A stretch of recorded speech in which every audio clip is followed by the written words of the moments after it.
চ্যানেলটি সাবস্ক্রাইব না করা থাকলে লাল বাটনটি টিপে সাবস্ক্রাইব করে দিন আর পাশের বেল আইকনটা টিপে দিন সবসময় নোটিফিকেশন পাওয়ার জন্য। নমস্কার, ইন্ডিয়ান বেঙ্গলি রান্না চ্যানেলের তরফ থেকে সকলকে স্বাগত জানিয়ে আজ আমি তৈরি করে দেখাবো ফুলকপি সোয়াবিন কারি। কারি বানানোর জন্য দেখে নিই উপকরণগুলো। লাগছে 150 গ্রাম সেদ্ধ করা সোয়াবিন, টুকরো করা টমেটো, মটরশুঁটি, টুকরো করা আলু, টুকরো করা ফুলকপি, আদা রসুন বাটা, পেঁয়াজ বাটা, লবণ, হলুদ গুঁড়ো, চিনি, লঙ্কা গুঁড়ো, জিরে গুঁড়ো, গরম মশলা, গোটা শুকনো লঙ্কা, গোটা জিরে, তেজপাতা। এবার দেখে নিই এটা কীভাবে তৈরি করব। একটা বোল নিয়েছি, তাতে 150 গ্রাম সোয়াবিন আগে থেকে সেদ্ধ করে রেখেছিলাম সেটা দেব। সমস্ত সোয়াবিন দেওয়া হয়ে গেলে এতে দেব 2 চামচ আদা রসুন বাটা, এরপর দেব 2 চামচ পেঁয়াজ বাটা, এরপর দেব 1 চামচ হলুদ গুঁড়ো আর 1 চামচ চিনি, এরপর দেব 1 চামচ জিরে গুঁড়ো, 1 চামচ লঙ্কা গুঁড়ো আর দেব স্বাদ মতো নুন। এবার সমস্ত উপকরণগুলো দিয়ে সোয়াবিনটা বেশ ভালো করে চামচের দিয়ে মাখিয়ে নেব। এরকমভাবে সোয়াবিনটা সেদ্ধ করে মেখে নিলে সমস্ত উপকরণের রসটা সোয়াবিনের ভেতর ঢুকে গেলে সোয়াবিনটা খুব টেস্টি হয়ে যাবে রান্নার পর। এরপর রান্নাটা তৈরি করার জন্য একটা কড়াই গরম করতে দিয়ে তাতে 4 চামচ সর্ষের তেল দেবো। সর্ষের তেল খুব ভালো করে গরম হয়ে গেলে তাতে 2 শুকনো লঙ্কা চিড়ে ফোড়ন দেবো। তারপর দেবো 1 চামচ গোটা জিরে।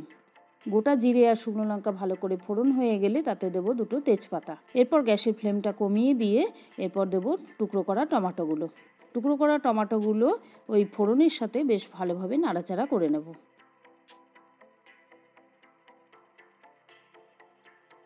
ফোড়নের সাথে টমেটোগুলো খুব ভালোভাবে নাড়াচাড়া হয়ে গেলে আগে থেকে 15 মিনিটের ম্যারিনেট করা সোয়াবিনটা এর মধ্যে দিয়ে দেবো। সোয়াবিন সবটা দেওয়া হয়ে গেলে এবার ফোড়নের সাথে সোয়াবিনটা খুব ভালো করে কষিয়ে নেব। সোয়াবিনটা খুব ভালোভাবে কষানোর পর এটা 2 মিনিটের জন্য ঢাকা দিয়ে দেব। এবার 2 মিনিট হয়ে গেছে, ঢাকা তুলে নেব। তুলে নিয়ে দেখে নেব যে সোয়াবিনটা খুব ভালো করে কষানো হয়ে গেছে। কষানো থেকে তেল বেরিয়ে এসেছে, তার মানেই কষানোটা সম্পূর্ণভাবে তৈরি হয়ে গেছে।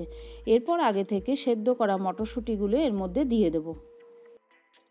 মটরশুঁটি দিয়ে সোয়াবিনটা আবার কষিয়ে নেব। এবার মটরশুঁটি দিয়ে কষানো হয়ে গেলে আগে থেকে ফুলকপি আর আলুটা ভেজে রেখেছিলাম সেটা এর মধ্যে দিয়ে দেব। এবার ফুলকপি, আলু, মটরশুঁটি, সয়াবিন সমস্ত উপকরণগুলো বেশ ভালোভাবে নাড়াচাড়া করে নেব। মশলার সাথে বেশ মাখো মাখো হয়ে এলে এর মধ্যে সেদ্ধ হওয়ার জন্য পরিমাণ মতন জল দেব। এই রান্নাটায় খুব বেশি ঝোল থাকবে না, কারণ এটা রুটি বা পরোটার সাথে বেশ খেতে ভালো লাগবে, এই জন্য এটা মাখা মাখা রান্নাটা হবে। এবার পরিমাণ মতন জল দিয়েছি সেদ্ধ হওয়ার জন্য। এবার এটা 5 মিনিটের জন্য ঢাকা দিয়ে দেব। সমস্ত উপকরণগুলো সেদ্ধ হওয়ার জন্য ঢাকা দিয়েছিলাম, এবার ঢাকা তুলে নেব। এরপর ঢাকা তুলে নিয়ে বেশ ভালোভাবে এটার সম্পূর্ণ নাড়াচাড়া করে নেব। নাড়াচাড়া হয়ে গেলে এতে দেব 1 চামচ গরম মশলা। গরম মশলা দেওয়ার পর বেশ ভালোভাবে সমস্ত উপকরণের সাথে গরম মশলাটা মিশিয়ে নিলাম। এরপর দেখে নেব একটা আলু সেদ্ধ হয়েছে কিনা। সমস্ত উপকরণ সেদ্ধ হয়ে গেছে। তৈরি হয়ে গেল আজকের রান্না। গ্যাস অফ করে একটা সার্ভিং প্লেটে নামিয়ে নেব আজকের রেসিপি ফুলকপি সোয়াবিন কারি। যদি আজকের ভিডিওটি ভালো লাগে ভিডিওটি লাইক, শেয়ার, কমেন্ট করুন। ততক্ষণ ভালো থাকুন, সুস্থ থাকুন। ধন্যবাদ।